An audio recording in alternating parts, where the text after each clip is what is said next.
sections had something wrong with it. People don't notice it a lot of the time anyway, but anyway, you've got lots of the flattening going on there, you know, with the combing effects, flattening around the edges. But there's some people who would say that absolutely no way you could do that, you know. But there we are. This is the Om formation, very large one in the east field, and strangely enough, you can't see it in there very much, but I'm sure if you get it from the right angles with the right light, you probably see the marks in there as well. Now this is a magnetic fields one, you can see the marks here, and you know, it might boggle the mind to some people how these things are done, but you know, the artists that do them are quite skilled at what they do, and they haven't just learned this overnight. It's something they've built up to, you know, that it does take time to sort of get yourself to these standards, but okay, right. So this is where I say, what you want to believe is up to you. If you can at least discriminate what is man-made from what might be something else, then if you can't find any of the things that we circle makers say are supposed to be present in a man-made circle, if you find completely different things, then you're free to believe what you wish. But bear in mind that what you may believe is based often upon people who claim to be professors and doctors doing scientific research on crop circles. So a lot of the things that you may think about crop circles, you will have probably heard from TV programs, lectures by Dr. Levengood, Professor Glickman, Dr. John Sherwood, all these, you know, doctor titles and things like this. Now there are some doctors out there who don't actually have the qualifications per se to be working in research on plant biology, but are, so you have to question their involvement in that. But doctors who aren't doctors, like Mr. Levengood, who actually said, I'm a doctor, I can research these plants for you. And it turns out that he isn't a doctor, he made it up. You know, it's as simple as that.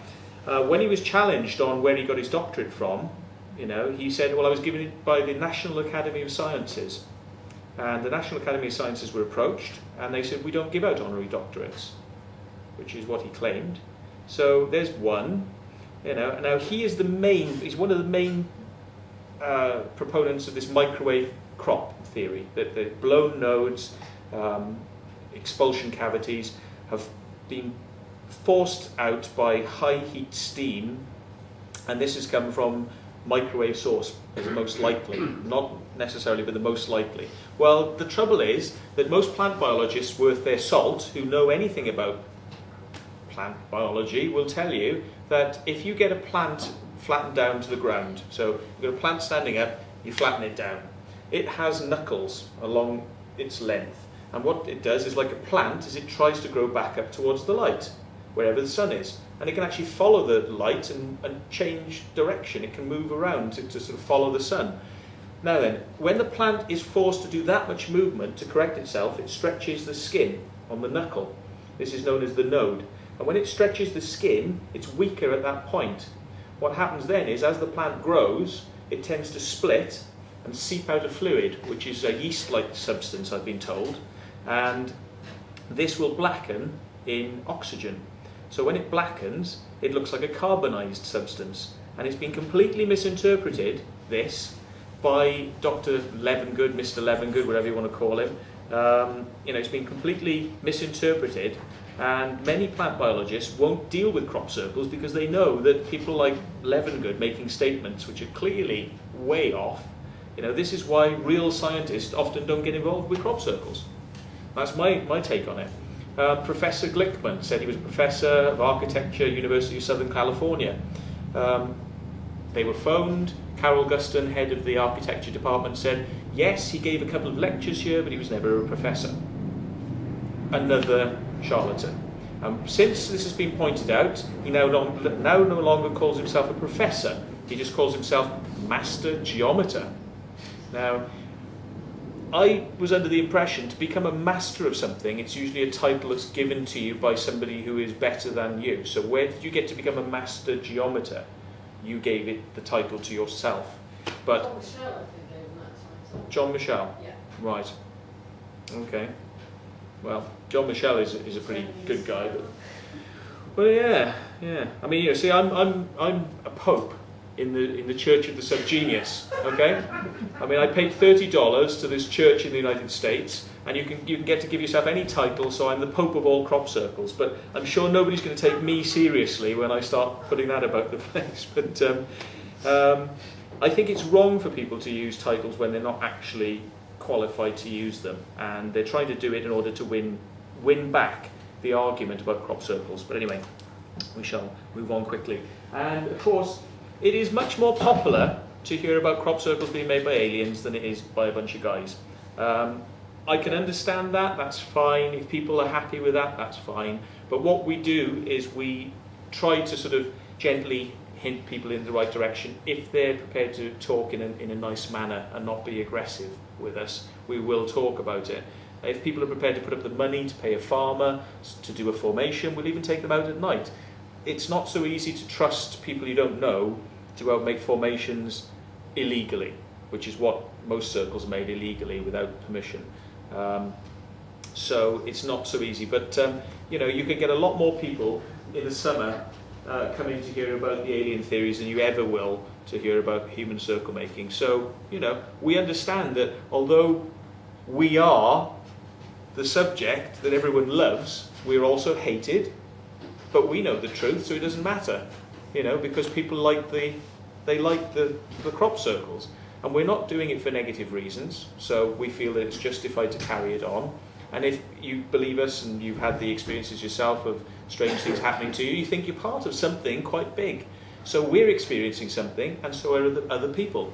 And it's not necessarily that because we're making the circles that the whole thing is invalidated. What it is that you have to have somebody to make the circles for other people to have experiences in them. And that's why the crop circle makers need the researchers and need the people who believe in the subject. And this is because they've had strange experiences in crop circles. This is why a lot of people will never believe the circle makers. It's a catch-22. Because if I've had a strange experience in a crop circle and I was healed, there's no way that could be made by people. So it's a catch-22. You will never convince these people. It's very hard. And in fact, you know, people won't attend these meetings and sort of stay a good distance away from me, because it's alluded that if you even talk to a circle maker, that they will infect you, as it was described once, will infect you with dark energy. So, you know, but they seem to like the circles quite well. So it's like, you know, where's all the dark energy? I think it's something. You know, you said you put good energy into making crop circles. Sure. How come so many of the researchers, including myself, have wound up with cancer? Because we all went into crop circles. You had Richard Andrews who died, David Tilton died, David Pewsey who died, Matthew Gallo who died. Alright? Collins had cancer, Leone Stars had cancer. Well, Alright? that I don't know. Well, there's many thousands of people that have been there that haven't got cancer. No disrespect to them. Because I've actually been in there with some of these.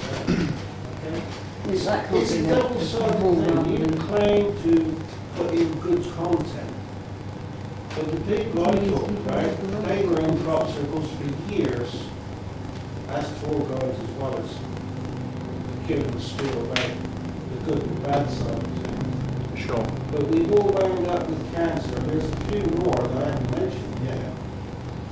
But I felt like, you know, I thought I'd bring it up. Well, it is a very unusual thing, I suppose. You know, How many millions of people have got cancer anyway? I mean, It's nothing to do with crop circles. it could be that, you know, it's just statistically numbers of people have got cancer. You know, but has anybody actually looked at actual figures and tried to work out, you know, the statistics on how many crop circle researchers have? Seems like we attracted the army and directly tested it. Are they? Right.